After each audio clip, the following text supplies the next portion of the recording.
আজকে আমাদের বাড়িতে হবে বিরিয়ানি। জানতাম না যে হবে বলে, তবে হবে হবে না এটাই করেছিল। তো এখন দেখছি যে হবে, তার জন্য সবকিছু রেডি করা হচ্ছে। তো আমি একটু যাই, কাজে হাত লাগাই। আমাদের বাড়িতে হবে আজকে বিরিয়ানি। বিরিয়ানির জন্য ফার্স্ট এখানে আলুগুলোকে সেদ্ধ করে নেওয়া হচ্ছে ওই ফুড কালার দিয়ে। সিদ্ধ করে আবার ভাজবে, ভাজার পরে হচ্ছে যে মাংসটা দিয়ে কষিয়ে তারপর আর কি ওই লেয়ার করবে। এখানে ম্যারিনেট করে রাখা আছে, এবারে কষানো হবে। এখানে হচ্ছে পেঁয়াজ ভাজা, মানে বেরেস্তা করা হবে, তার জন্য ভাজা হচ্ছে। তো বিরিয়ানির জন্য চিকেনটা বানাচ্ছি আমি। এখনো হচ্ছে, মানে 9টা বাজতে যায়। হ্যাঁ, 9টা বাজতে যায়, 8টা 42 এখনো পর্যন্ত চিকেন রেডি হয়নি। চিকেনটা রেডি হয়ে গেলেই আর কি লেয়ার করলেই বসালেই হয়ে যাবে বিরিয়ানি। বিরিয়ানি করার জন্য ভাতটাও রেডি হয়ে গিয়েছে, মাসি রেডি করে দিয়েছে। এখন শুধু চিকেনটা হয়ে গেলেই আর কি লেয়ার করে বসিয়ে দেওয়া হবে দমে।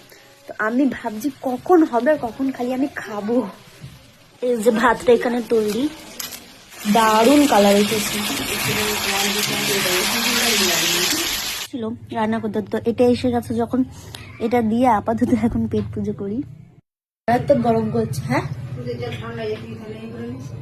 আমি বলে নিচ্ছি, তুমি যাও, ওটা হয়ে গেলে তারপর আমি ওই লেয়ার করে করে দিয়ে দেবো। মা বসিয়ে দেবে এখন।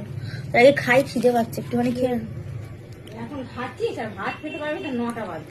হ্যাঁ, বিরিয়ানি হচ্ছে না, খেয়ে নেবো।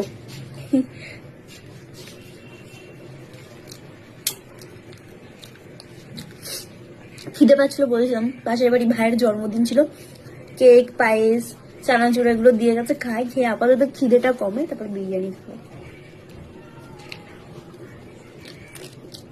হাড়ি এখন বসে গেছে দমে, হবে এই বাড়ি বাড়ি।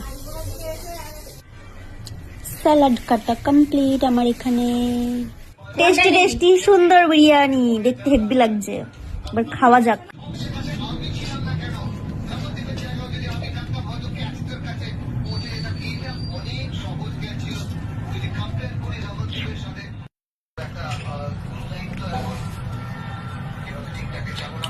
হয়েছে মাসি, তোমাকে পুরস্কার